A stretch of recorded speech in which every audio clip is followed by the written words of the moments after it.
안녕하세요, 심리챗입니다. 이번 데이트를 분석하면서 영호님의 인기 하락의 가능성, 그리고 영철님과 영식님의 능숙함에 여자들이 자기도 모르게 그 안에 가둬질 가능성에 대해서 얘기해보겠습니다. 그리고 저희가 드디어 2,000명 구독자를 달성했습니다.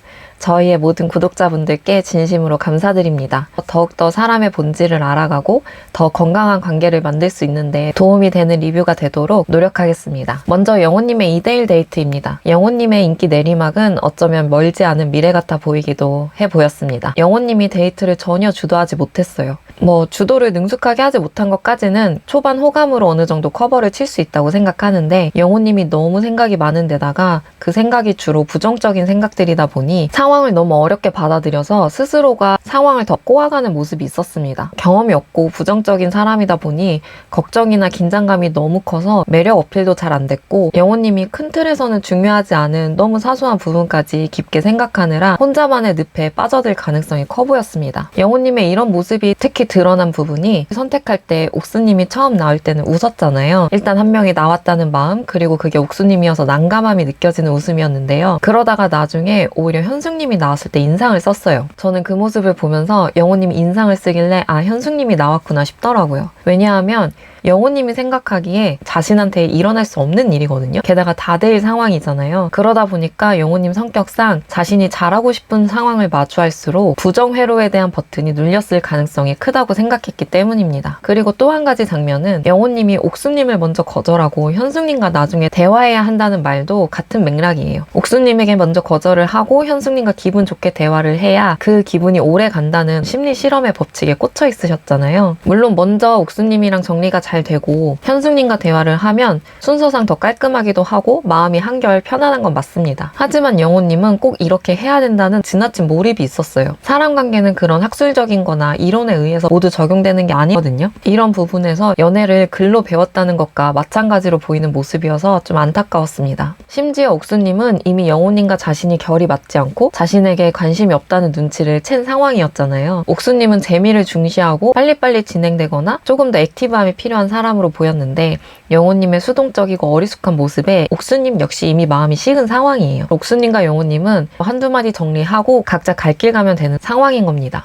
근데 영호님이 이 거절이란 것도 별로 해본 적이 없다 보니 이 거절도 너무 무겁게 생각해서 오히려 현숙님과의 대화까지도 망쳐버리는 것 같은 느낌이 들었어요. 영호님이 오히려 진짜 원하는 현숙님과의 케미를 또 보면 좀 조용조용한 정도의 케미는 맞는 것 같은데, 현숙님도 어느 정도 상대방의 분위기를 맞추는 사람으로 보이긴 하지만 예고편에서 갑자기 화를 내는 모습이라던가 데이트에서 보이는 모습, 그리고 인터뷰 내용을 보면 자존심도 엄청 강하고 보여지는 이미지에도 신경을 쓰는 사람 같아 보이는 면이 있거든요.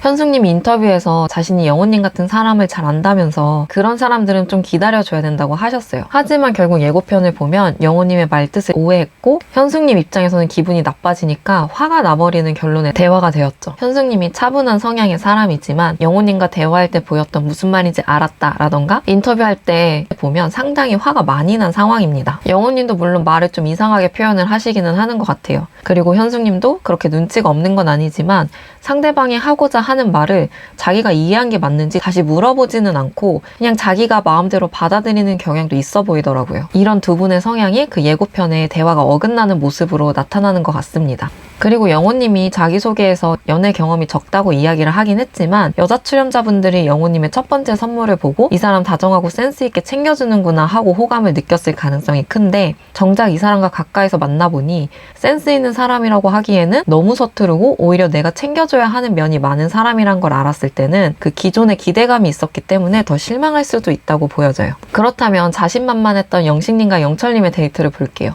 영식님과 순자님은 바로 사귀기 직전에 썸과 같은 분위기를 내기는 했지만 저희가 봤을 때 영식님은 누구와도 원한다면 이 정도 분위기는 만들어낼 수 있을 것 같아 보였습니다. 순자님이 여자친구한테 절대 안 되는 게 뭐 있냐고 물어봤을 때도 술 먹고 연락 끊기는 거라고 대답을 하셨는데, 이거는 충분히 순자님에게 예상되는 단점을 노리고 이야기한 부분으로 보였어요. 영식님이 나이스한 말투로 얘기를 하지만 자신이 견제할 부분은 다 견제하는 모습이 보였습니다. 그래서 이 데이트는 분위기는 좋았지만 과연 영식님의 원픽이 순자님이 될지는 미지수로 보입니다. 이 데이트의 분위기가 좋았던 건 어떤 여자분이 왔어도 이 정도는 맞춰줄 수 있었던 영식님의 노련함이 좀 컸고, 그러면서 순자님도 마음이 편안해지면서 순자님만의 귀엽고 엉뚱한 매력이 더 잘 드러난 상황으로 보여질 뿐, 두 분이 이대로 잘 돼가는 분위기가 형성될까? 거기까지는 아직 진행되지 않을 것 같습니다. 영철님도 여자들이 어색하지 않게 말도 잘하고 엄청 잘 챙겨주는 데이트를 하셨어요. 이게 만약에 첫 번째 소개팅이라고 한다면 영철님이 애프터 요청을 할 경우에 거절할 여성분들은 별로 없을 것 같습니다. 그만큼 정말 스무스하게 영철님의 진행과 배려로 진행된 데이트였어요. 그리고 1대1 대화에서 영숙님한테 바로 자신의 원픽은 영숙님이라면서 직구를 날리는 걸 보면 영철님이 연애를 신 적이 거의 없다고 말한 것처럼 영철님이 상당히 연애 가능성을 빨리 열어서 연애 모드로 빨리 진입할 수 있는 사람이구나 라는 게 보였습니다. 하지만 차에서 했던 대화를 다시 보면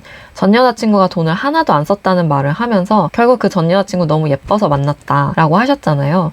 게다가 말씀을 안 하셨지만 많이 어렸을 가능성도 있겠죠? 그리고 자기소개 때도 여자 출연자들의 매력에 쉽게 꽂히는 모습이 있기도 했는데, 이런 걸 보면 영철님이 감정이 정말 빠르게 움직이고 또 그 감정에 솔직하고, 게다가 감정이 움직이는 대로 행동까지 옮기는 사람으로 보여집니다. 그런데 그런 사람이 자신감까지 가지고 있다는 건 이런 영철님의 행동이 또 여성분들에게 잘 통했을 경험이 많은 걸로 보여져요. 그래서 이 데이트도 영철님이 이제 영숙님한테 순정적으로 직진을 할 거냐라고 생각하면 영식님처럼 영철님도 아니라고 보여집니다. 영철님은 아마 3순위, 못해도 2순위까지는 적극적으로 알아볼 것 같고, 이제 문제는 영숙님이 그러면 어떤 스탠스를 취할 거냐 이건데요. 영숙님도 한 명으로 너무 굳히지 않으려고 첫인상은 영식님, 그리고 첫 데이트는 영철님을 택한 상황이에요. 영숙님은 아마 이 두 분 사이에서 고민을 많이 할 것 같습니다. 5일 안에 이 두 남자 외에 다른 남자분까지 알아보기에는 영식님이나 영철님 두 분 다 초반 강자의 연애 느낌을 잘 만드는 분들이어서 이 두 분만 고민하기에도 아마 시간이 부족하지 않을까 싶습니다. 그래서 다른 남자 출연자와 랜덤 데이트나 예외적인 다른 기회를 갖지 않고서는 영숙님이 다른 가능성을 열기에는 쉽지 않아 보입니다. 그런데 영철님, 영식님 둘 다 1순위, 2순위를 확정하지 않고 재기 시작한다? 그러면 영숙님도 좀 이도저도 안 될 수도 있지 않을까 싶습니다.